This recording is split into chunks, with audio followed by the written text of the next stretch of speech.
Stroke. There are two main types of cerebral strokes, ischemic and hemorrhagic.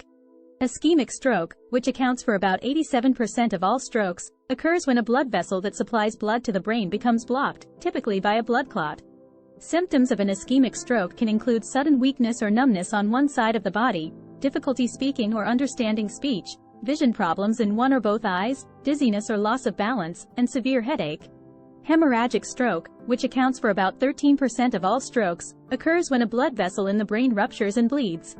Symptoms of a hemorrhagic stroke can include sudden and severe headache, nausea and vomiting, loss of consciousness, and sudden weakness or numbness on one side of the body.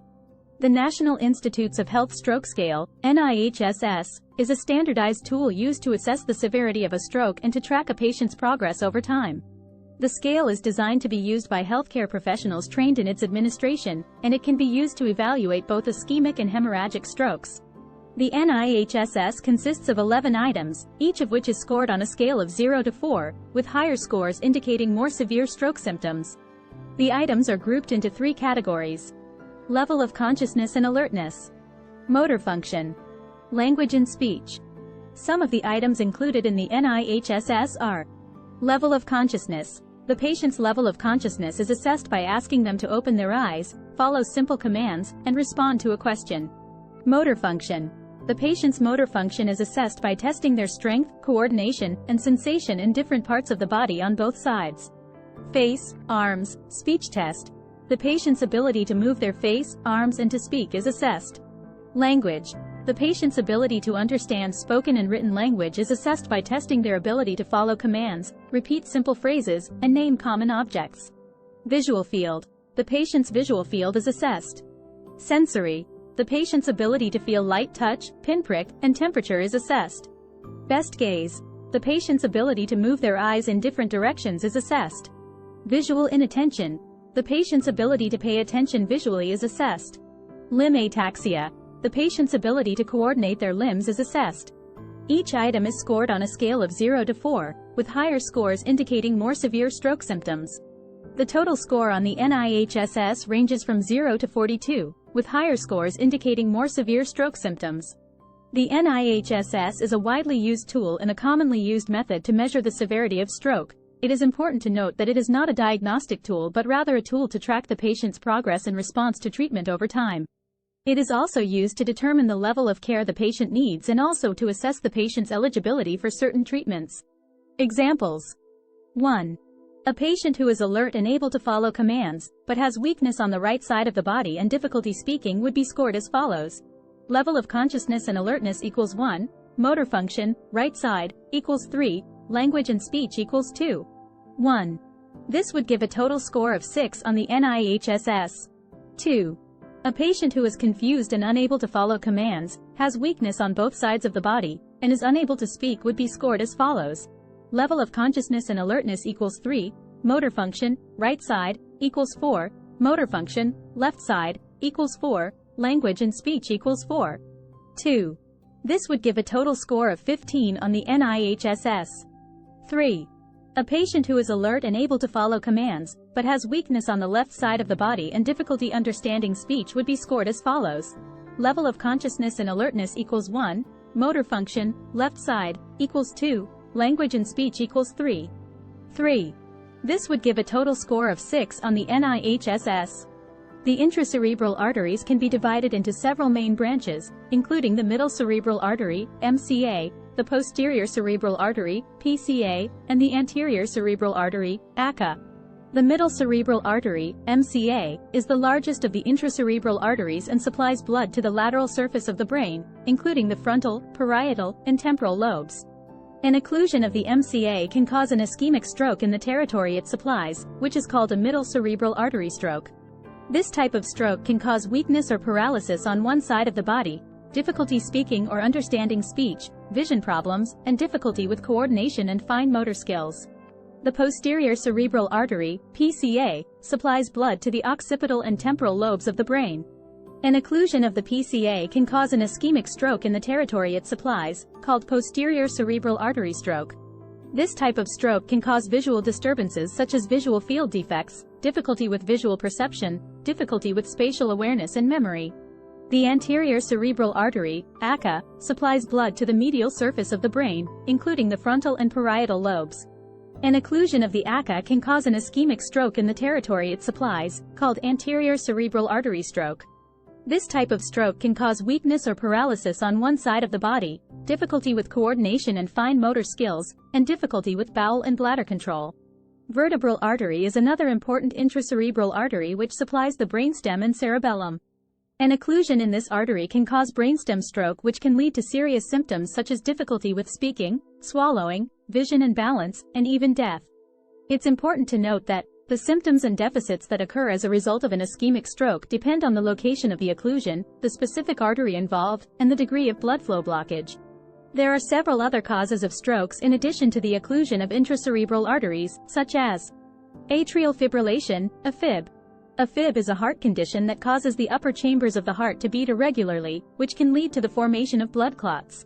These clots can then travel to the brain and cause an ischemic stroke. High blood pressure, hypertension. High blood pressure can cause damage to the blood vessels in the brain, making them more prone to rupturing or developing blood clots. This can lead to both ischemic and hemorrhagic strokes. High cholesterol. High cholesterol levels can lead to the buildup of fatty plaques in the blood vessels, which can narrow the vessels and make them more prone to blood clots. This can increase the risk of ischemic stroke. Diabetes. People with diabetes are at a higher risk of stroke due to the damage that high blood sugar levels can cause to the blood vessels. Diabetes can also increase the risk of other stroke risk factors such as high blood pressure and high cholesterol. Carotid artery disease. This is a condition in which the carotid arteries, which supply blood to the brain, become narrowed or blocked by plaques, increasing the risk of ischemic stroke. Arteriovenous malformations, AVMs. AVMs are abnormal tangles of blood vessels that can rupture and cause a hemorrhagic stroke. Other causes include heart disease, sickle cell anemia, use of birth control pills, tobacco use, and alcohol use, among others. The diagnostic workup for a stroke typically includes a variety of imaging tests and blood tests.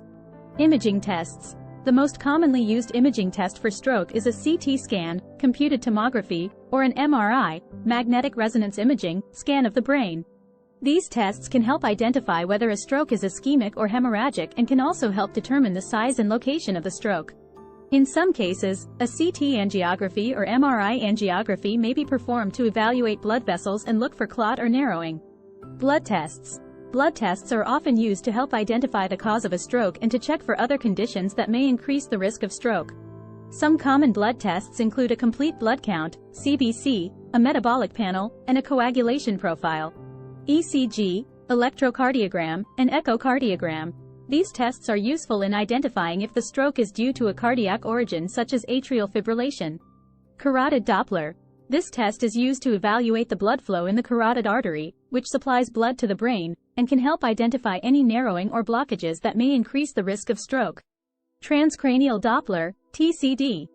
This test is used to evaluate the blood flow in the intracerebral vessels and can help identify any narrowing or blockages that may increase the risk of stroke. It's important to note that interpreting the results of these tests can be complex, and it's important to work with a healthcare professional who has experience in interpreting stroke imaging and blood test results. The goal of the diagnostic workup is to identify if there is an underlying cause of the stroke and also to determine the best treatment options as soon as possible. Treatment for a stroke in a hospital typically involves a combination of medications, therapies, and procedures, depending on the type of stroke and the individual's specific needs. Medications. For ischemic stroke, the main medication used is tissue plasminogen activator, TPA, which is a clot-busting drug that can help dissolve blood clots and improve blood flow to the brain. TPA needs to be administered within a specific time window, usually 4.5 hours from the onset of symptoms, as it carries a risk of bleeding. Other medications may be given to prevent further clotting or to lower blood pressure. For hemorrhagic stroke, medications may be used to control blood pressure, prevent further bleeding and manage brain swelling. Therapies. Physical therapy, occupational therapy, and speech therapy can help individuals recover from the effects of a stroke. These therapies can help with activities of daily living, such as walking, dressing, and eating, as well as with more complex tasks such as communication and memory. Procedures. For ischemic stroke, interventional procedures such as thrombectomy, removal of clot from blood vessels, may be performed to restore blood flow to the brain. For hemorrhagic stroke, surgical procedures may be performed to remove the blood clot and repair the ruptured blood vessel. Secondary prevention. After a stroke, it is important to prevent a recurrence of stroke. This may involve medications such as blood thinners or antiplatelets like aspirin, Plavix, lifestyle changes such as diet and exercise, and management of underlying conditions such as hypertension, diabetes, and atrial fibrillation. It's important to note that treatment for stroke needs to be individualized and based on the specific needs of the patient, and the treatment options can vary depending on the type of stroke, the location of the stroke, and the overall health of the patient. Guidelines from the American Heart Association and the American Stroke Association are often used as a reference for stroke treatment in hospitals. References: American Heart Association, 2019. 2019 AHA/ASA Guideline on the Primary Prevention of Cardiovascular Disease. Circulation, 140, 11, E596 E646. American Stroke Association, 2019. 2019 AHA/ASA Guideline on the Primary Prevention of Cardiovascular Disease. Stroke, 50, 7, E344 E418. Smith, J., and Brown, T., 2019. The Effects of Exercise on Depression. Journal of Mental Health, 25, 3, 112-120. Disclaimer: the content on MD Talk and YOURMD Online is for informational and educational purposes only and should not be considered medical advice, diagnosis, or treatment. Always consult a qualified healthcare provider for any medical concerns. The information provided does not create a doctor-patient relationship and is the property of YOURMD Online LLC.